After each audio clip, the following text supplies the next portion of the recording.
আসসালামু আলাইকুম। আলহামদুলিল্লাহ ওয়াহদা ওয়াসসালাতু ওয়াসসালামু আলা মান লা নাবিয়্যা বা'দা।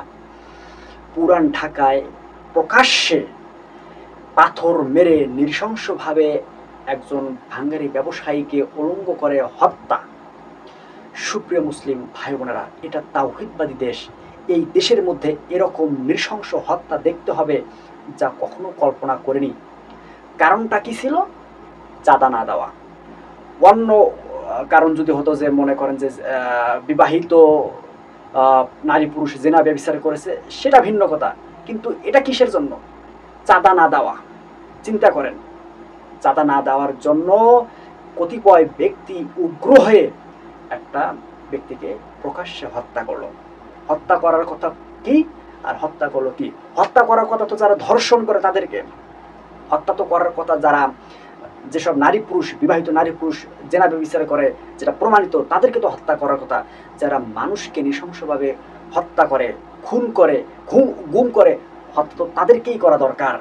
আর হত্যা হচ্ছে কোথায়? সুপ্রিয় মুসলিম ভাই বোনেরা, এই যে আমাদের যে আচার ব্যবহার যে এরকম যে উগ্র হয়ে যাচ্ছে, এর পিছনে কে বা কারা দায়ী বা কোন জিনিসটি দায়ী? এর পিছনে দায়ী হচ্ছে গণতন্ত্র। এই গণতন্ত্রের কারণে আজ আমাদের মাঝে অধিক মতামত দেওয়া হয়েছে। এই অধিক মতামত দেওয়াতে অধিক দলবল সৃষ্টি হয়েছে। আর এই অধিক দলবল হওয়াতে কে কার কথা মানে? সবাই সবার মতো মত দিয়ে মাঠের মধ্যে কাজ করা শুরু করে দেয়। এই যে গণতন্ত্র, এই গণতন্ত্র কিন্তু খুবই খুবই ভয়ঙ্কর। আমরা বারবার বলতেছি, এই গণতন্ত্র আমাদের মুসলিমদের জন্য শুভ নয়। এটা হচ্ছে ইহুদিদের তৈরি। এই বিশ্বে ইহুদিরাই গণতন্ত্র মেনেছে এবং ওরাই বেশি ভঙ্গ করেছে। সুপ্রিয় মুসলিম ভাই বোনেরা, তারপর কোন জিনিসটি দায়ী? তারপর হচ্ছে মত প্রকাশের স্বাধীনতা। এই বিষয়টি দায়ী। আজ এই মত প্রকাশের স্বাধীনতার কথা বলে বলে আজ প্রকাশ্যে জেনা ব্যভিচার হচ্ছে, প্রকাশ্যে খুন খারাপি হচ্ছে, প্রকাশ্যে চাঁদাবাজি হচ্ছে। যদি আপনি বাধা দিতে যান, এটা আমার মত প্রকাশের স্বাধীনতা, এই তুই কে? চিন্তা করুন, এইরকম ধমকি থামকি দেয়। এই যে মত প্রকাশের স্বাধীনতা, এই মত প্রকাশের স্বাধীনতার কথা বলে বলে আজ ইসলামকে এমনভাবে কটূক্তি করা হচ্ছে, রাসূল সাল্লাল্লাহু আলাইহি ওয়াসাল্লামকে এমনভাবে কটূক্তি করা হচ্ছে যা কল্পনাতে নয়, কল্পনাতেও নিয়ে আসা যায় না। অথচ ইসলাম এবং রাসূল সাল্লাল্লাহু আলাইহি সাল্লামের প্রতি যে ওহী কোরআন নাজিল হয়েছে তা মহাসত্য। এবং বর্তমান বিশ্বে আমাদের ইসলামিক স্কলাররা তা প্রমাণ করে দিচ্ছেন। মত প্রকাশের স্বাধীনতার কথা বলে বলে এত কিছু প্রমাণ থাকা সত্ত্বেও আজ উলটপালট কথা বলা হচ্ছে। এই মত প্রকাশের স্বাধীনতা এইসব নৃশংস হত্যার জন্য দায়ী।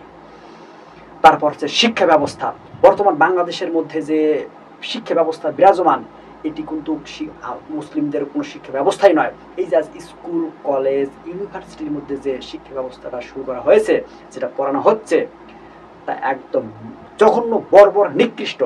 ছেলে মেয়েকে পশুর মতো এক জায়গায় রেখে তাদেরকে শিক্ষা দীক্ষা দেওয়াচ্ছে। অথচ একটা যুবতী মেয়ে, একটা যুবক ছেলে যখন পাশে থাকে, তখন ওখানে হাজারো যদি আপনি সোনা দানা যদি বিলিয়ে দেন, ওর কাছে সোনা দানা তখন কোনো মূল্য রাখবে না। ওর প্রতি পাশে যে যুবতীটা থাকবে তার প্রতি, ওই যুবতীটা পাশে যে যুবক হবে তার প্রতি টান থাকবে। এ কথাই সত্য। আজ এইরকম পশুলয় সৃষ্টি করে আজ আমাদেরকে শিক্ষা দীক্ষা দেওয়া হচ্ছে। এই পশুলয় সৃষ্টি করেই যে শিক্ষা দীক্ষা যে দেওয়া হচ্ছে, এটাতেই শুধু ক্ষান্ত না। এই পশুবৃত্তির শিক্ষার মাধ্যমে আজ আমাদের যুব সমাজকে অশ্লীলতার মধ্যে এমনভাবে ঢুকে দেওয়া হয়েছে যা আজ আমাদের যুব সমাজকে উগ্র বানিয়েছে। আজ আমাদের এই যুব সমাজের নৈতিক অধপতন এত নিকৃষ্ট পর্যায়ে চলে গেছে যে তা ভাষায় প্রকাশ করার মতো নয়। এইসব শিক্ষা প্রতিষ্ঠান এইসব যুব শ্রেণীকে অশ্লীলতার মধ্যে ঢুকে দিয়ে তাদেরকে অশ্লীলতার ব্যাপক সুযোগ সুবিধা দিচ্ছে। এই যে অশ্লীলতা, যেটা যে জঘন্য, তারা আজ বাধা দিচ্ছে না। আজ বিশ্ববিদ্যালয়ের মধ্যে ছাত্রছাত্রীরা এক মদ গাঁজা খুন খারাপি, এই যে জেনা ব্যভিচার, ছাত্রকে শিক্ষিকাকে হুমকি ধামকি, ছাত্রকে হুমকি ধামকি ইত্যাদি একটা দিকে একটা ভরপুর করে ফেলছে। অথচ এইসব অন্যায় কাজে আমাদের রাষ্ট্রীয় নেতৃবৃন্দরা রয়েছে, ওনারা কোনো পদক্ষেপ নিচ্ছে না। প্রশাসন যে রয়েছে, ওনারা পদক্ষেপ নিচ্ছে না। এবং এমনকি শিক্ষকরা যে বাধা যে দেবে, ওরাও বাধা দিচ্ছে না। এই তিন শ্রেণী এবং এই যে ব্যবসায়ীরা যে রয়েছে, তারাও ব্যবসায়িক প্রতিষ্ঠান সৃষ্টি করে করে সেখানে এই জেনা ব্যবসা করার সুযোগ করে দিচ্ছে। এই জেনা ব্যবসা যে মানব জীবনে যে এত যে একটা নিকৃষ্ট কাজ, তা ভাষায় প্রকাশ করার মতো নয়। আজ এইসব মহলরা এই জেনা ব্যভিচার অন্যায়গুলোকে আজ বাধা দিচ্ছে না। এই যে অন্যায়গুলোকে যে বাধা না দেওয়া, এটা হচ্ছে ইহুদিদের বৈশিষ্ট্য, এটা হচ্ছে ইহুদিদের বৈশিষ্ট্য, এটা হচ্ছে ইহুদিদের বৈশিষ্ট্য। আজ ইউরোপ যে ধ্বংস হয়েছে কি কারণে জানেন? অন্যায় কাজে বাধা না দেওয়ার কারণে। আজ আমেরিকা যে ধ্বংস হয়েছে কি কারণে জানেন? অন্যায় কাজে বাধা না দেওয়ার কারণে। অস্ট্রেলিয়া বলেন, আরও বিভিন্ন বিশ্বের বিভিন্ন জায়গায় বলেন যে ধ্বংসগুলো যে আমরা দেখতে পাচ্ছি, অধপতনগুলো যে আমরা দেখতে পাচ্ছি, তার চেয়ে অন্যায় কাজে বাধা না দেওয়ার কারণে আজ বাংলাদেশেও সেটাই হয়েছে। আজ শুধু দেখতেছি আমরা, কিন্তু অন্যায় কাজে বাধা দিচ্ছি না। এটা হচ্ছে ইহুদিদের বৈশিষ্ট্য। সুপ্রিয় মুসলিম ভাই বোনেরা, আমরা মুসলিম, আমাদের ইসলামের ভিত্তি আছে 5টি।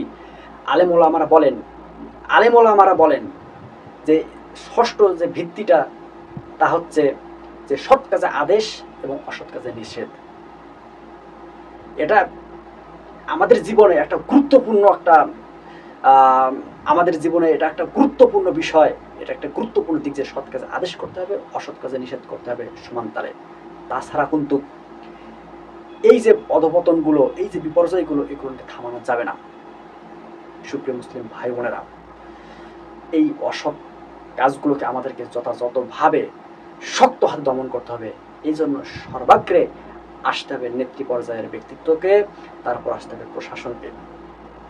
আমরা আমাদের নেতার হাতকে আগে শক্ত করতে হবে। নেতার হাত শক্ত না করলে আপনি কখনো ন্যায় বিচার পাবেন না। আর নেতার হাত তখনই শক্ত হবে যখন আপনি নেতার প্রতি আনুগত্য করবেন, নেতার ভালো কাজকে সমর্থন করবেন। যেটা অন্যায় কাজ সেটাকে আপনি গাঠনিকভাবে পরামর্শের ভিত্তিতে, সংশোধনের ভিত্তিতে, তার ভালো কামনার উদ্দেশ্যে যখন আপনি সেটা সংশোধন করবেন, তখনই নেতার হাত আঘাত করতে হবে।